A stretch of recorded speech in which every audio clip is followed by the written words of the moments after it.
така е, ова е првиот дуелот меѓу селекцијата на Македонската православна црква и представниците на ветераните на фудбалскиот клуб од Охрид.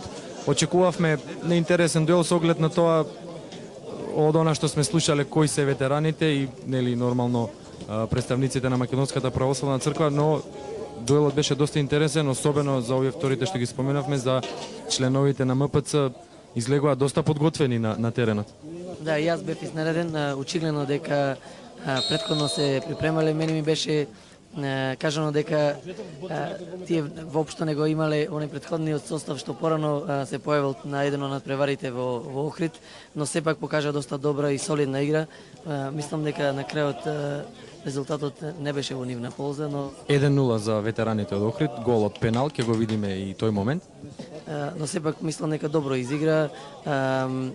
Имаш еве го што гледа сега, има доста добри акции, но сепак не успеа да дадат гол и да изедначат на крајот на надпреварот. Иле како го виде ти првиот дел од ревијата која што се одигра вчера на стадионот Билјанин извори во Охрид?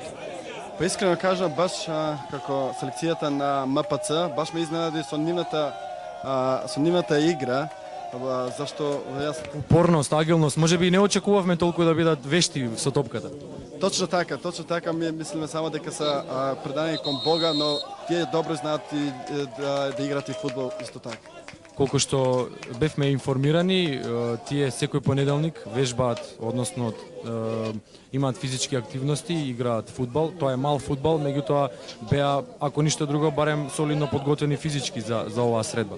Па точно така, и баш ме изненади и владиците, како они со нивната служба која што е, знаат и толку добро да играат и фудбал. И баш исто така ми изненадија и доста ми изненадија и ветераните, каде што се очекуваше повеќе од нив малце, но сепак и може да се каже дека и равноправно беше оваа утакмица да заврши 1-1, според мене. Да, требаше да заврши нерешено, да ги поделат бодовите како што тоа се вели. Точно така, да ги поделат бодовите и според играта заслужува и МПЦ да постигне гол.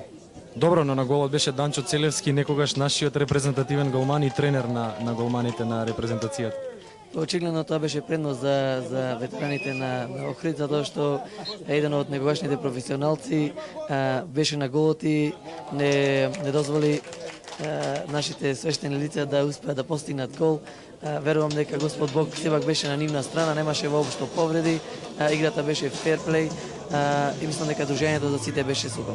Добро, но сепак ова се ревијални надпревари, резултатот воопшто не е важен, а еве сега ги гледаме снимките од вториот ревијален дуел меѓу представниците на владата на Република Македонија, предводени од, го гледаме со бројот 10, премиерот на Република Македонија, господинот Никола Груевски. Дали до сега си имал прилика да ги видиш нашите политичари во ваква улога, во вакво издание? Не, воопшто ова беше наистина необичен настан. Еден премиер и една влада на една држава, а тоа е нашата држава Република Македонија, да настапува на еден ваков отворен фудбалски надпревар. Беше доживување за сите нас и мое лично доживување. Успеав лично да се ракувам со премиерот, како што и сите ние имавме прилика да се ракуваме и да се запознаеме и успеавме да се сликаме на крајот од надпреварот. Иле, колку се битни овие надпревари, колку се важни за тоа политичарите и пред се и селениците, ако политичарите имаме прилика да ги гледаме во Македонија, но и селениците и бизнисмените, колку е ова прилика тие заедно да се доближат меѓу себе и до народот? Па затоа баш ме изненади како премиерот, како се однесува како премиер на една држава, како слободен човек, како се однесуваш како слободен човек.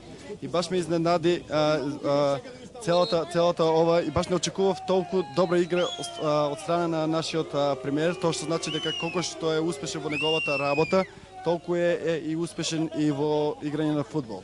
Можеш ли да го замислиш премиерот на Англија во една ваква улога и во вакво издание?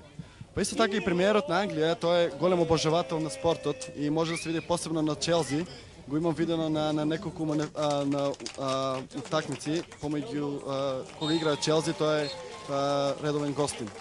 Да, но дали си го видел во дрес на теренот да се поздравува со публиката во Англија, да се слика со англичаните? Никој пат. Добро, тоа е и наша некоја предност. топлината на народот, близината едни меѓу други. Тоа е вистина, како што гледаме, знаеме дека тие се водачите на нашата држава, ги имаат одлуките во своји раце и веруваме во нив, но сепак на еден начин успева да дојдат на наше ниво и да ни покажат дека и тие се дел од нас. И на некој начин ме радува тоа затоа што младината може да забележи дека не е важно од каде си и од каде потекнуваш, еден ден секој може да стигне на ниво на кое што се тие и можеби нашите млади ќе успеат да навлезат во некои такви политички води. На почетокот резултатот не навестуваше добар надпревар за, ќе ја кажеме, нашата селекција, иако двете селекции беа наши, значи селекцијата на владата на Република Македонија, 4-0 губевме. Точно така, но како што е фудбалот е еден вид на игра каде што топката се врти цело време. И затоа ништо не можеш да очекуваш во фудбал, можеш да водиш како што воде они 4-0 на полувреме, а после утакмица заврши 4-4. Ја паметиме средбата Милан Ливерпул, 3-0 на полувремето, 3-3 на крајот и титула за Ливерпул. Точно така. Да, значи нашите против нашите, 4-0 по првиот дел, во вториот веќе беше 4-4, за разлика од првиот реален надпревар, се чини резултатот беше реален и очекуван на оваа средба. Беше реален, иако беше 4-0, сепак со добра поддршка од тимот на македонците од Англија. Гласната публика која што ја прифаќа полека навивачката култура англиската.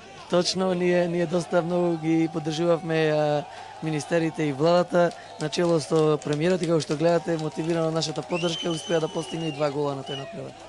Токму така, премиерот успеа да постигне 2 гола, 4-4, ќе го видиме за малку и свечениот момент на кој што беа доделени признанија за оваа улога на доближување на иселениците до народот во Македонија од страна на представниците на Корени и на Македонската фудбалска федерација, доделени нормално до двата капитена на двете селекции, на премиерот господинот Никола Груевски и на господинот Мајк Зафировски, капитенот на селекцијата на македонците од САД, селекцијата наречена Македонија 2025. Уште малку кате, биди трпелива, уште некоја минута. А сега, дами и господа, сакам да најавам дека од името на организаторот на турнирот Заедно дома во Македонија и председател на Сдруженијето Корени, господин Миодраг Атанасиевски, и Фудбалската федерација на Македонија, генерален секретар Никола Костов, на капитените на владата на Република Македонија, премиер господин Никола Груевски и капитенот на екипата Македонија 2025, господин Мајк Зафировски, ќе врачат подарок во знак на одбележување на овој турнир со желба да прерасне во традиција. Ќе молиме на аплауз. Со желба да прерасне во традиција, се надеваме и ние дека ова не е прва и единствена ваква средба. Кате пред малку ме праша за кого навивав, Кате да играше, ти ќе навивав за тебе, вака навивав за двете селекции.